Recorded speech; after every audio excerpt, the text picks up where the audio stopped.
जिसे हम जीव कहते हैं, उसके पास कुछ होता है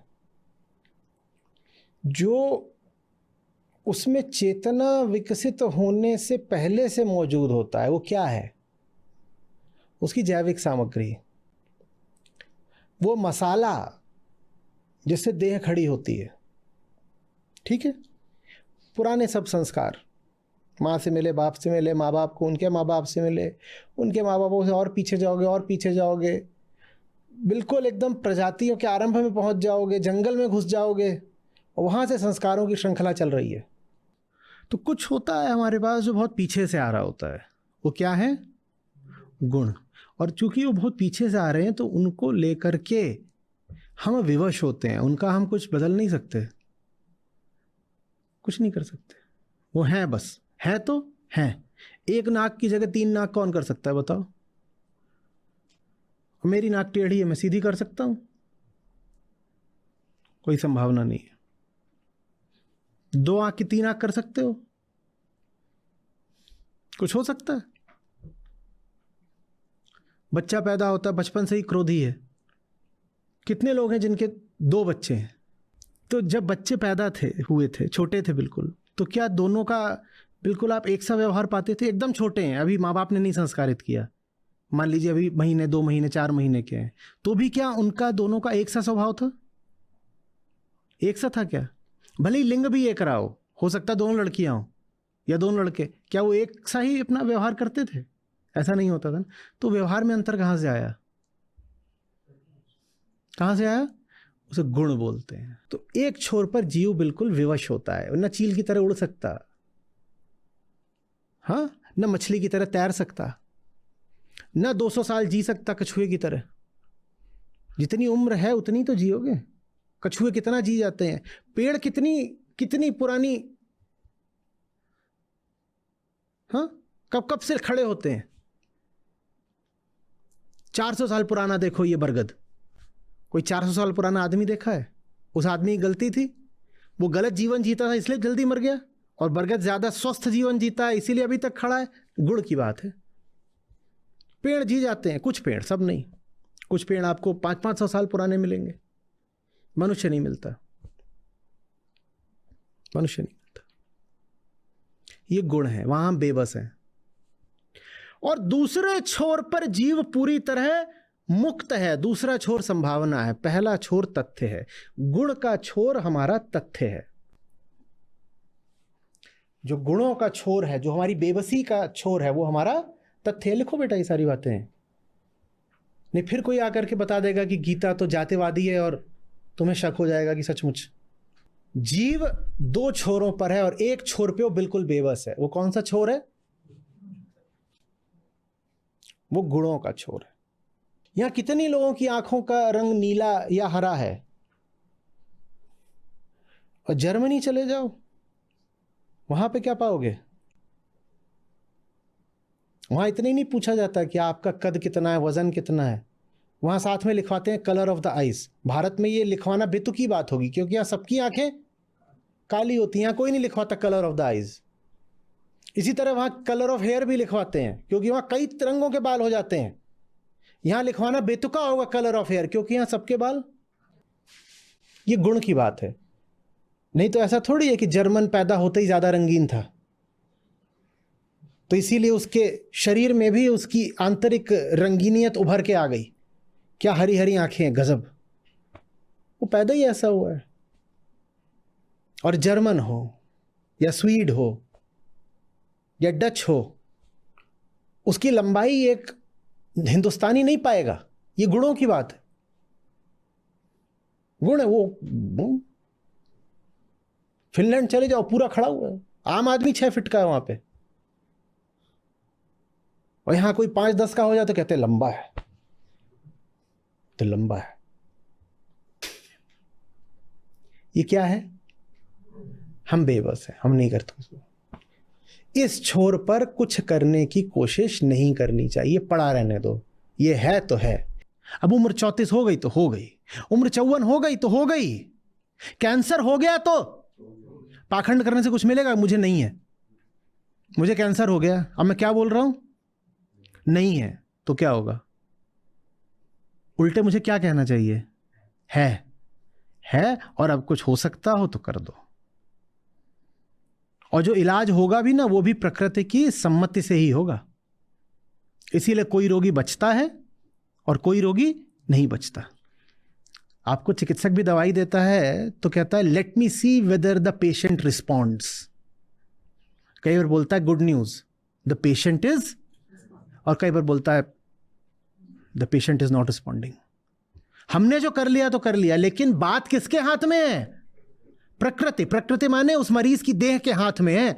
अब हमने दवाई दे दी, पर वो दवाई को लेकर के देह रिस्पॉन्स देगी कि नहीं देगी, ये किसी चिकित्सक के हाथ में नहीं है। वही दवाई एक मरीज पे काम करती है, दूसरे पे कोई रिस्पॉन्स नहीं, उस पे किसी का बस नहीं चलता। प्रकृति के आगे सब बेबस है। ये एक छोर है जीव की हस्ती का, जहां वो पूरी तरह विवश है, गुलाम है। और हमारी हस्ती का एक दूसरा छोर है, जहां पर हमने थोड़ी देर पहले कहा था संभवतः पूर्ण मुक्ति है। लेकिन जो दूसरा छोर है, ये एक तरह से बस एक यूटोपिया है, एक आदर्श है। मोटे तौर पे कहें तो कल्पना है, कल्पना नहीं है, पर जमीनी भाषा में कह दो तो बस एक आदर्शों की बात, आइडिया है। पूर्ण मुक्ति, उसे क्या बोलते हैं? आत्मा।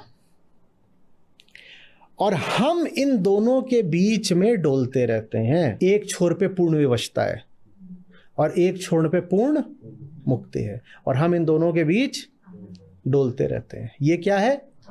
ये क्या है? ये क्या है? और इसलिए जो हमारा कर्म होता है वो न तो पूरी तरीके से बद्ध होता, न पूरे तरीके से मुक्त होता, पर वो जैसा भी होता हमारे हाथ में। मुक्त न होता हो, पर मुक्त होने की संभावना थी। उस संभावना को साकार कितना किया, ये निर्भर किस पे करता है? तुम पर, आप पर, अहम पर। ये इधर पाया गया, किस पे निर्भर करता है? इस पर। ये तुमने चुना कि तुम यहां मिलोगे। ये यहां पाया गया, ये किसने तय किया? इसने तय किया कि ये यहां मिलेगा। तो जड़ और चेतन के बीच आप कहां अवस्थित हो, ये आपका चुनाव है। श्री कृष्ण कह रहे हैं मैं कुछ नहीं करता। मैं कुछ नहीं करता। आज श्लोक है, उसमें कह रहे हैं जो करते हो तुम करते हो, मैं अकर्ता हूं। क्योंकि चुनाव तुम करते हो, तो मैं कहां कुछ करता हूं। तुम जिंदगी में कहां खड़े हो, तुमने चुना है, मैं कहां कुछ करता हूं। तुम जिंदगी में कहां खड़े हो, यही वर्ण है तुम्हारा। तो तुम्हारा वर्ण तुम निर्धारित करते हो, मैंने नहीं निर्धारित किया। श्री कृष्ण कह रहे हैं कि ये जो चतुर्वर्ण है, ये चल भले ही मेरे छत्र के नीचे रहा है, पर इसमें तुम कहां खड़े हो, तुम करते हो। तो इसलिए मैं करता हो के भी अकर्ता हूं। तुम्हारा जन्म प्रकृति निर्धारित करती है, पर तुम्हारा वर्ण तुम निर्धारित करते हो। जन्म प्रकृति निर्धारित करती है, वर्ण तुम निर्धारित करते हो, क्योंकि वर्ण तुम्हारा चुनाव है। प्रत्येक व्यक्ति बंधन में पैदा हो रहा है। बंधन अलग अलग तरीके के हैं, सबके अपने अपने बंधन है। उन बंधनों के बावजूद तुमने किया क्या, ये तुम्हारा चुनाव है। भैया कृष्ण साफ अलग हो गए। हमने कुछ नहीं किया। एक बार जन्म लेने के बाद तुम्हारा जीवन किस दिशा चलता है, किस गति से चलता है, रुक रुक के, गिर गिर के चलता, लड़खड़ा के चलता, उड़ के चलता, तुम जानो, तुम्हारा काम है। मैंने कुछ नहीं किया। ये ऐसी सी बात है कि जैसे वीडियो गेम की कोडिंग करी है किसी ने, पर आप वीडियो गेम खेल रहे हो तो आप उसमें कितने आगे तक पहुंचोगे, ये उसने तय करा है क्या? उसने तो गेम बना दिया। अब उस गेम में कितनी आगे जाना है तुम जानो। उसने गेम बना दिया, उसके नियम बना दिए। अब उन नियमों में तुम कितनी आगे जा सकते हो तुम जानो। तो वर्ण आपका आपके हाथ में है, जन्म आपका प्रकृति के हाथ में है। तो माने वर्ण जन्म से नहीं होता। लिख लो साफ साफ, वर्ण जन्म से बिल्कुल नहीं होता। श्री कृष्ण कह रहे हैं तुम जानो, तुम्हारा काम जाने। और काम माने कर्म। गुण प्रकृति ने दिए, पर कर्म तुम्हारे हाथ में था। सोच समझ के, होशियारी से, बोध से जियोगे तो ऊंचे वर्ण के हो तुम। और सब संभावना होते हुए भी तुम चुनाव करो कि तुमको प्रमाद में रहना, आलस में रहना है, भोग में रहना है, तमसा में रहना है, ज़्यादा मौज मारनी है, तो तुम किसी नीचे वर्ण के हो। उसका जन्म से कोई लेना देना नहीं फर्क पड़ता किस घर में पैदा हुए हो। हाँ, समाज में जो जाति चलती है वो पूरे तरीके से इसी पे चलती है कि तुम किस घर में पैदा हुए हो। समाज की जाति का गीता से कोई लेना देना। गीता तो पूरे तरीके से, हमने इतनी बार बोला कि तुम्हारे भीतर की वृत्ति और तुम्हारे बाहर की संस्कृति के खिलाफ एक क्रांति है गीता। समाज की संस्कृति को चुनौती देती है और इंसान की वृत्ति को चुनौती देती है गीता। तो यह कहना कि समाज की संस्कृति गीता से आ रही है, बिल्कुल झूठी बात है। हमारी संस्कृति तो हमारे आडंबर से, पाखंड से, हमारी प्रथा और परंपरा से आती है। हमारी संस्कृति गीता से थोड़ी आ रही है। जो गीता का हो जाता है, जिसे कृष्ण से प्रेम हो जाता है, वो तो संस्कृति को पीछे छोड़ देता है बहुत। अभी कम्युनिटी पर हमारी बहन है कोई, उन्होंने लिखा कि मैं गई, शवदाह हो रहा था, मैंने वहां खड़े होकर देखा, आमतौर पे महिलाएं जाती नहीं है, मैं गई वहां खड़ी हुई। उस पर किसी ने प्रतिक्रिया कर दी, हमें इतना आगे भी नहीं बढ़ जाना चाहिए कि हम अपनी संस्कृति को पीछे छोड़ दें। लोक सत्य आ गया कादर खान का डायलॉग।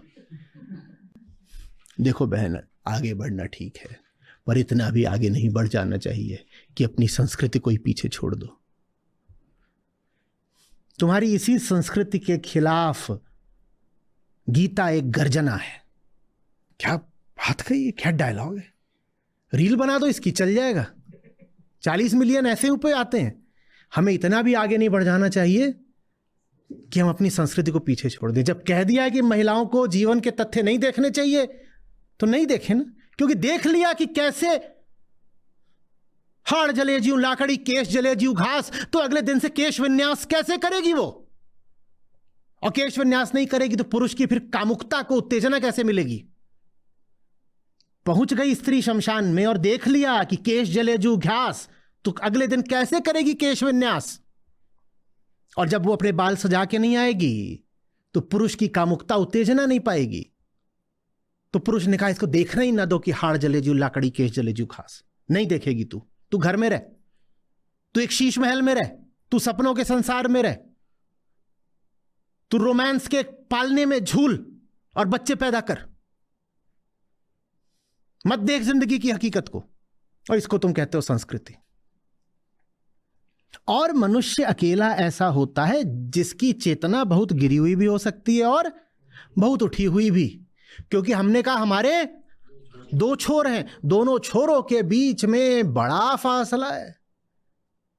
तो यहां से वहां तक हमारी कितनी भी हो सकती है चेतना, हम कहते हैं ना फर्श से अर्श तक। तो कोई यहां पे है, कोई यहां पे, कोई तो जो लोग अलग अलग स्तर पे हैं, तो उनके अलग अलग स्तरों को दर्शाने के लिए कह दिया ये इस वर्ण का, ये इस वर्ण का, ये इस वर्ण का, ये इस वर्ण का। पशुओं में वर्ण व्यवस्था नहीं चलने वाली, बताओ क्यों? वो सब एक ही तल की चेतना के हैं, सब एक तल की चेतना के हैं। अगर देह से चलती होती वर्ण व्यवस्था तो पशुओं में भी चलती। वो भेड़ ब्राह्मण है, उच्च कुल की भेड़, और ये भेड़ हर समय ये दूसरों से अपनी घास छुपाती रहती है और खुद ही अपने ऊन की दलाली करती है। जरूर ये बनिया भेड़ है। ये सब होता पाते हो कभी? वहां कुछ नहीं होता ये सब। जात शरीर की, वर्ण चेतना का। और चूंकि शरीर सबके एक होते हैं इसीलिए जात मूर्खता है। पर चेतना में, मनुष्य की चेतना में अंतर होता है और हमें इसको स्वीकारना पड़ेगा। यह है वर्ण का अर्थ, कि मनुष्य की चेतना बहुत नीचे की भी हो सकती है, बहुत ऊपर की भी हो सकती है। एक ही मनुष्य अपने जीवन काल में एक वर्ण का भी हो सकता है, दूसरे वर्ण का भी, ऊंचे वर्ण का होके नीचे गिर सकता है वर्ण में, और नीचे वर्ण का होके ऊपर उठ सकता है। पूरी संभावना सब खुली हुई है। हाँ, समाज में ऐसे उदाहरण देखने को नहीं मिलते, पर समाज में ऐसे उदाहरण देखने को नहीं मिलते तो दोषी कौन है, समाज या गीता? पर हमने तो गीता को दोषी बना दिया। ये लगभग ऐसी सी बात है कि मैं यहां गीता पढ़ा रहा हूं, वो वहां बैठे हुए बहुत सारे अभी भी होंगे, कम से कम 25% होंगे जो सत्रों में बैठ ही नहीं रहे और उन्हें कुछ समझ में नहीं आया, तो अब कल 1 तारीख लगेगी, उनसे बात होगी, साहब सत्र आ रहा है, बोले अरे बेकार है, बेकार है, कुछ हमें लाभ नहीं हुआ। अच्छा लाभ नहीं हुआ, कितने सत्र सुने थे? नहीं, सुन तो हम नहीं पाए, पर लाभ नहीं हुआ। तो गलती तुम्हारी है या गीता की है? जिसने सुना नहीं, गलती न सुनने वाले की है या गलती गीता की है? लाभ नहीं हुआ तो न सुनने वाले की गलती है, गीता है। समाज ने गीता को नहीं सुना है भाई, बात समझो। समाज ने किससे कहानियां सुने हैं? कृष्ण के नाम पर भी समाज को क्या पता है? किससे कहानियां? किसी भी आम आदमी को पकड़ लो, कृष्ण के जीवन के 10 किस्से सुना देगा। उससे कहो अब 10 श्लोक भी सुना, 10 तू लंबी लंबी कहानियां सुना देगा, पूरा रस ले लेकर के, बोला बैठो अभी कथा सुनाते हैं। और ये कथा इतनी दूर जा रही है, ये हो रहा है, फलाना पेड़, फलाना ये वो, पूरे विस्तार के साथ एक एक बिंदु में रंग भर भर के सुनाएगा कथाएं। कहो अब 10 श्लोक बता। अच्छा 10 श्लोक नहीं पता, चल 10 मंत्र बता दे, श्लोकों के अंश बता दे। नहीं, कुछ नहीं पता। हाँ, कहानी एक और याद आ गई।